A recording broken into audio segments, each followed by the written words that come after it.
राजस्व प्रशासन को अधिक गतिशील बनाने के लिए राज्य के सभी बड़े जिलों में सर्व सुविधाओं से युक्त 2 अतिरिक्त जिलाधिकारी कार्यालय बनाए जाएंगे।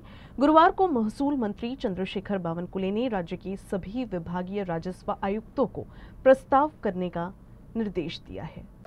सध्या नवीन जिल्हे करण्याचा कुठलाही प्रस्ताव शासनाकडे नाही। 2027चं सेन्सस आल्यानंतर काही प्रस्ताव येऊ शकतात, पण महसूल विभागाकडे एक प्रस्ताव सुरू आहे अप्पर जिल्हाधिकारी कार्यालय वाढवण्याचे।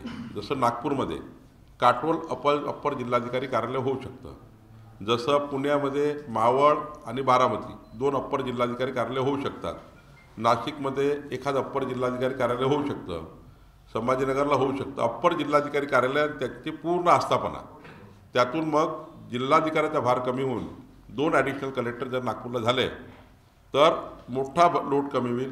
4 तालुके 5 तालुके तिकडं यात ॲडिशनल कलेक्टरला 5 तालुके, त्यानंतर कलेक्टर, ॲडिशनल कलेक्टर आणि त्याची आस्थापना मात्र 100 दिवसाच्या आत करण्याची आमची योजना आहे।